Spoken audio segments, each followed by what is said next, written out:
Hello बच्चों, let's read the question. The question is match the column. Column 1 में है blue revolution, column 2 में है increase in the production of milk and milk product, फिर है white revolution, increase in the fish production, फिर है green revolution, beekeeping and apiculture, enormous increase in food production by using improved varieties of cereals। ए में है 1 का सी, 2 का D, 3 का ए, 4 का बी। बी में है 1 का सी, 2 का ए, 3 का डी एंड 4 का बी। सी में है 1 का बी, 2 का ए, 3 का डी एंड 4 का सी। एंड डी में 1 का ए, 2 का बी, 3 का सी एंड 4 का डी। तो आइए देखते हैं हम इसका की कंसेप्ट। तो अगर हम बात करें इसके की कंसेप्ट की, तो इसका की कंसेप्ट हो जाएगा agricultural revolution in India. Agricultural revolution in India. तो अगर हम बात करें गिवन ऑप्शन की, तो पहला दिया गया है आपका ब्लू रिवॉल्यूशन। नाम से ही पता चल रहा है ब्लू रिवॉल्यूशन मतलब ये क्या है, ये आपका इंडिकेट करेगा increase in the fish production. Fish production. Father of blue revolution किस कहा जाता है, किसको?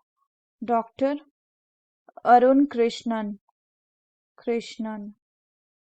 He is the father of blue revolution. Next क्या है आपका? नेक्स्ट है आपका वाइट रिवॉल्यूशन। तो नाम से ही पता चल रहा है वाइट रिवॉल्यूशन मतलब ये रिलेटेड होगा किससे? मिल्क प्रोडक्शन से। तो इसमें आपका मिल्क एंड मिल्क प्रोडक्ट का प्रोडक्शन इंक्रीज किया गया था, उसी को हम वाइट रिवॉल्यूशन कहते हैं। ये इसको किसने बताया था? ये बताया था आपके वर्गिस क्यूरेन ने। इसके बाद है आपका ग्रीन रिवॉल्यूशन। इसके फादर तो हम सभी जानते हैं एमएस स्वामीनाथन है। और ग्रीन रिवॉल्यूशन में आपका क्रॉप प्रोडक्ट्स या फिर हम बोल सकते हैं क्रॉप्स, या हम कह सकते हैं सीरियल्स के प्रोडक्शन में इन्हेंसमेंट देखा गया था। सीरियल प्रोडक्शन में इनॉर्मस इंक्रीज देखा गया था। लास्ट है आपका एपीकल्चर मतलब होता है बी कीपिंग। सो अगर हम क्वेश्चन की बात करें तो हमें मैचिंग करना, तो पहला है ब्लू रिवॉल्यूशन यानी increase in the fish production, so this will be B.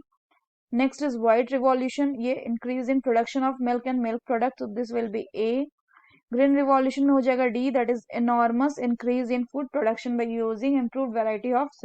And apiculture में हम बीज का रियरिंग करते हैं for honey and other bee product like जैसे कि बी वैक्स का यूज जनरली कॉस्मेटिक इंडस्ट्री में होता है और हनी को हम एज ए फूड कंज्यूम करते हैं। तो फोर्थ में हो गया आपका क्या? एपीकल्चर को हम बी कीपिंग भी बोलते हैं, सी। सो 1 का बी, 2 का ए, 3 का डी एंड 4 का C. The correct option will be option C. So that's all for the question, बच्चों. Hope you understood it well. Best of luck.